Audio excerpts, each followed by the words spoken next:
जय हिंद एवरीवन। आज की इस वीडियो में आपका स्वागत है और सबसे पहला क्वेश्चन है, what is the largest gland in the body. शरीर की सबसे बड़ी ग्रंथि कौन सी होती है?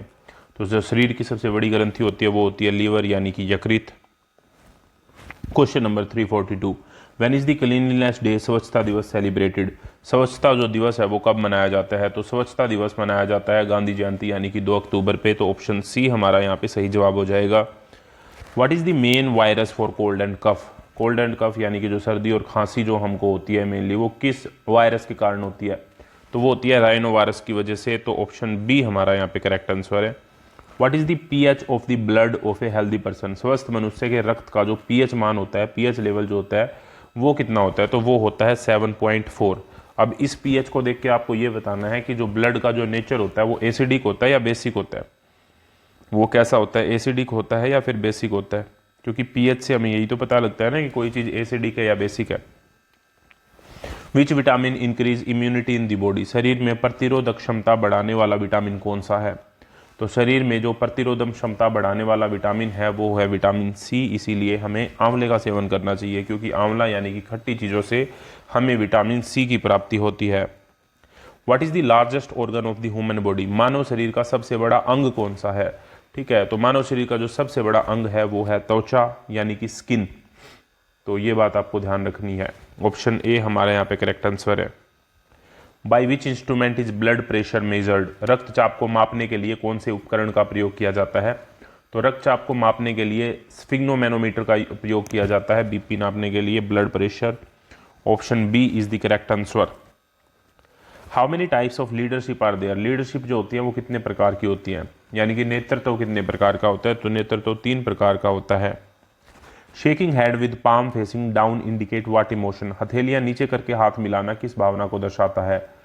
तो अगर कोई हथेलियां नीचे करके हाथ मिला रहा है तो इसका मतलब वो फियर को शो कर रहा है, डर। What is the full form of NGO. NGO की फुल फॉर्म क्या है? एनजीओ का पूरा नाम क्या है? तो एनजीओ की फुल फॉर्म होती है non governmental organisation. Option B हमारा यहाँ पे सही जवाब है। When was the environment protection act implemented in India. पर्यावरण संरक्षण अधिनियम भारत में कब लागू हुआ? तो पर्यावरण संरक्षण अधिनियम जो भारत में लागू हुआ वो हुआ 1986 में। Option A. When is the Van Mahotsav celebrated every year in India. भारत में वन महोत्सव हर वर्ष कब मनाया जाता है? तो भारत में जो वन महोत्सव मनाया जाता है वो 1 जुलाई से 7 जुलाई के बीच मनाया जाता है। What type of energy source is solar energy. सौर ऊर्जा जो है वो किस प्रकार की ऊर्जा स्रोत है? तो सौर ऊर्जा जो है वो नवीकरणीय यानी कि रीन्यूएबल एनर्जी सोर्स है। What is use to measure the air pollution. वायु प्रदूषण को मापने के लिए किसका उपयोग किया जाता है? तो AQI की हम बात करते हैं। AQI की फुल फॉर्म होती है एयर क्वालिटी इंडेक्स। तो कितना AQI है ये न्यूज़ में चलता है आजकल, कितना AQI है, वहाँ का कितना AQI है? तो AQI होता है air quality index. Question number 355, which is the largest biosphere reserve in India. Bharat का सबसे बड़ा बायोस्फीयर रिजर्व कौन सा है? इसका आंसर बताने से पहले मैं आपको बता दूं कि ये जितने भी क्वेश्चन हम कर रहे हैं ये हम एनसीसी की उस PDF से कर रहे हैं जिसमें ये सारे क्वेश्चन तो हैं ही जो आप देख रहे हैं। इसके अलावा जो एनसीसी के इंपॉर्टेंट क्वेश्चन है जो प्रीवियस ईयर पेपर से पूछे गए हैं, तो वो सारे के सारे क्वेश्चंस को इंक्लूड करके इस PDF को बनाया गया है। और इसका लिंक आपको कमेंट बॉक्स में जाएंगे तो पहले कमेंट में मिल जाएगा PDF का लिंक, वहाँ से जाके आप डाउनलोड कर सकते हैं। तो जो भारत का पहला सबसे बड़ा बायोस्फीयर रिजर्व है वो है Sundarban. Option B Sundarban delta. Next question, what is the most effective method of waste management. अपशिष्ट प्रबंधन का सबसे प्रभावी तरीका कौन सा है? सबसे प्रभावी यानी कि जो बहुत ही ज़्यादा इफेक्टिव हो और नुकसान भी ज़्यादा ना हो, तो वो है रिसाइकलिंग। चीज़ों को बार बार रिसाइकलिंग करके यूज़ करना, रिसाइकिल करना। When is the earth day celebrated. Earth day यानी कि पृथ्वी दिवस कब मनाया जाता है? तो पृथ्वी दिवस जो है वो 22 अप्रैल को मनाया जाता है। ऑप्शन ए हमारा यहाँ पे करेक्ट आंसर होगा। When is the water day celebrated. Water day यानी कि जल दिवस कब मनाया जाता है? तो जल दिवस जो मनाया जाता है वो 22 मार्च को मनाया जाता है। अगेन ऑप्शन बी हमारा यहाँ पे सही जवाब है। और when is the biodiversity day यानी कि जैव विविधता जो दिवस है वो कब मनाया जाता है? तो जैव विविधता दिवस मनाया जाता है 22 अप्रैल को। तो ये साथ में आपको ध्यान रखने हैं कौन कौन सी हमने बात करी है।